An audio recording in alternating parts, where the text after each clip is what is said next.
a graça e a paz de nosso Deus seja sobre todos nós neste dia. Que o Senhor seja o motivo da nossa alegria em todo o tempo, mesmo que as circunstâncias não sejam favoráveis, pois com Deus elas são passageiras. Mais um estudo e reflexão dentro do nosso tema Viver com Fé e Sabedoria. Estamos hoje com o estudo de número 20 e desde o estudo número 14 estamos tratando sobre características de uma igreja que, sob a unção de Deus e o poder do Espírito Santo, crê, anuncia, cultua, serve, educa, concilia. São características de uma igreja dinâmica no agir em cumprimento da vontade do Senhor. Ainda que muitas vezes ocorram problemas e situações desafiadoras, ela não se entrega. Levanta a cabeça e segue em frente, procurando entender e fazer melhor o que precisa ser feito.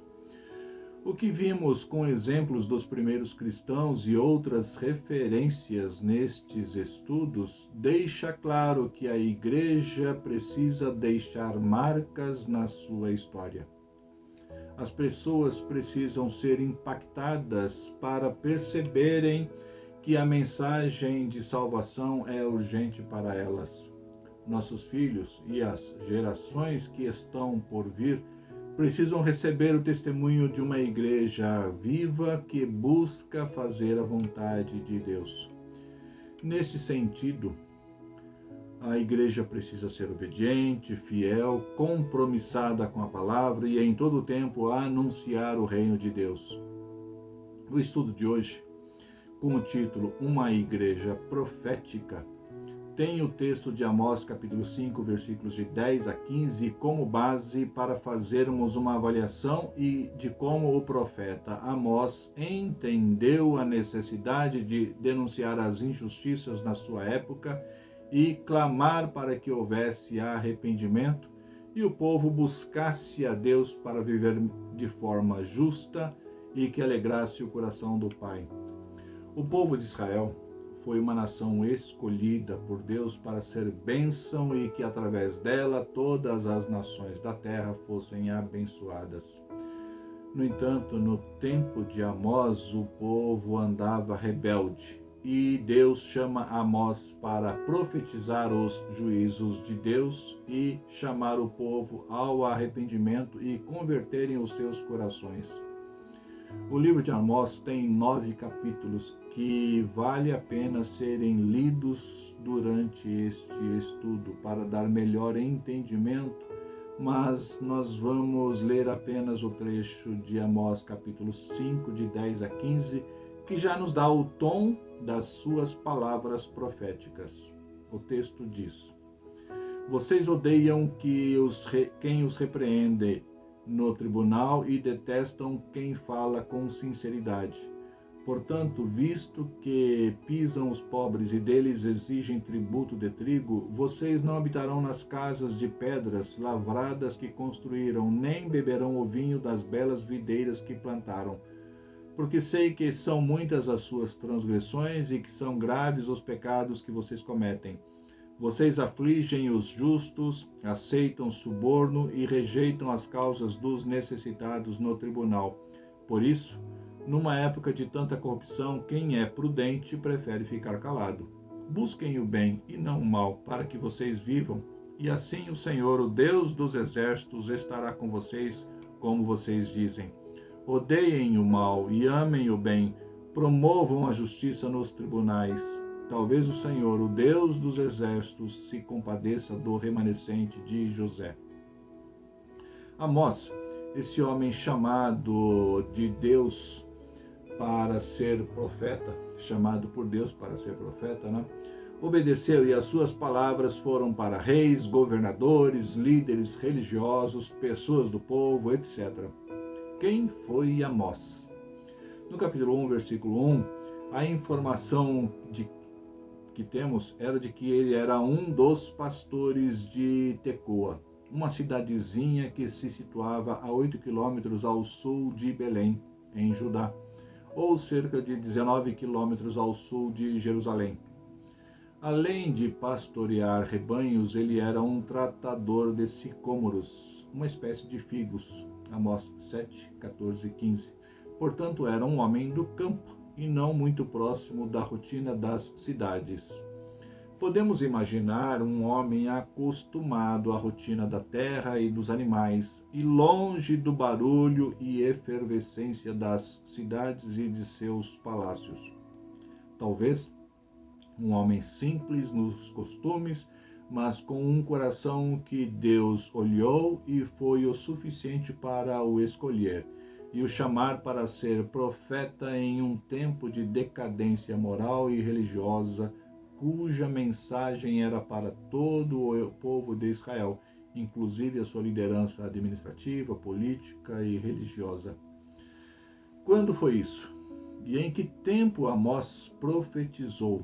Onde foi? Em Amós, capítulo 1, versículo 1, temos a indicação de que foi nos dias de Uzias, rei de Judá. Neste tempo, as 12 tribos estavam separadas. 10 tribos formavam o reino do norte, chamado Israel, cujo rei Jeroboão reinou entre 785 e 744 a.C., enquanto Uzias, rei de Judá e tribo de Benjamim, reinou entre 780 e 740 a.C. Amós profetizou entre os anos 765 até 750 a.C. E embora sua origem fosse de Judá, reino do sul, ele exerceu seu ministério em Israel, reino do norte, no reinado de Jeroboão. Para entender melhor o contexto deste tempo, vamos lembrar um pouquinho de história.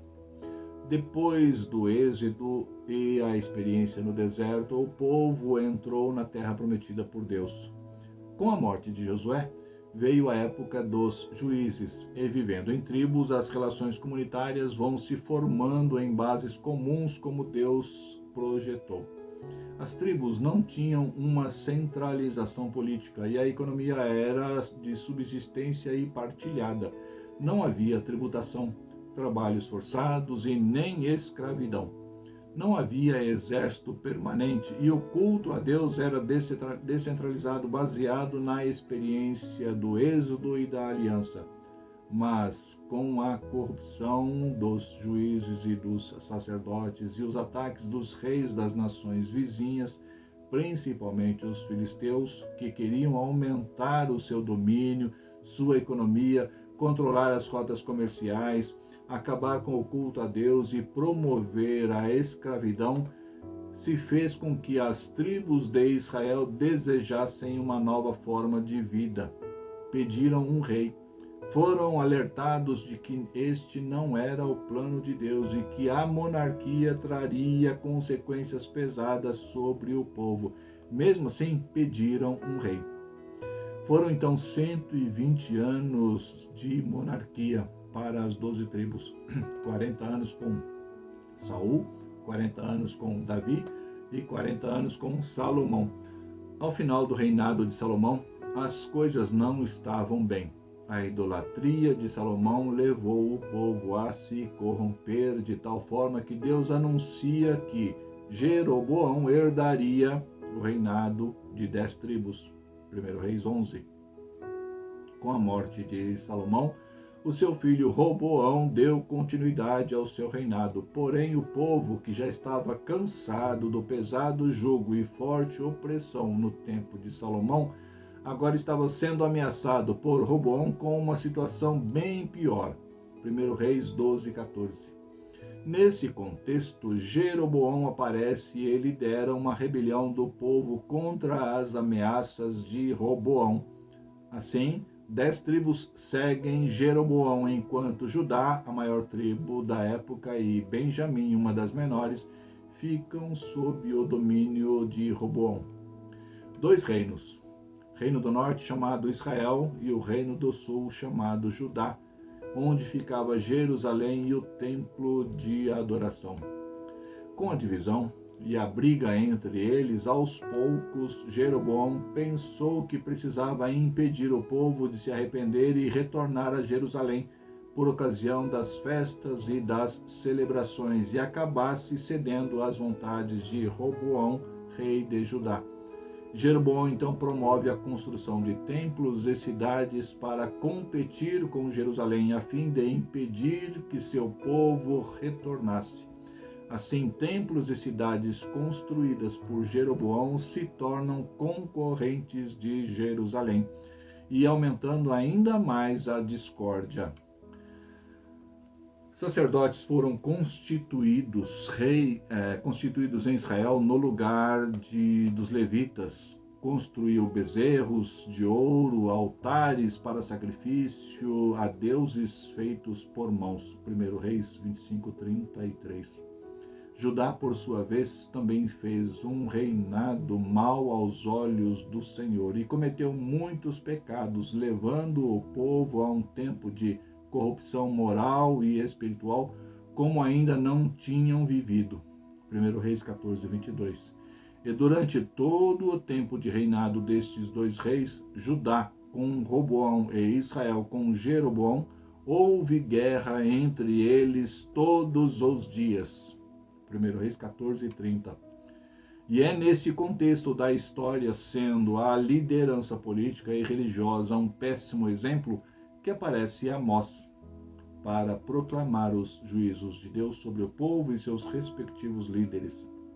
Podemos perceber pelo texto de Amós de 5:10-15 que havia boa parte do povo que era forçada a trabalhar pesadamente para sustentar os caprichos dos palácios.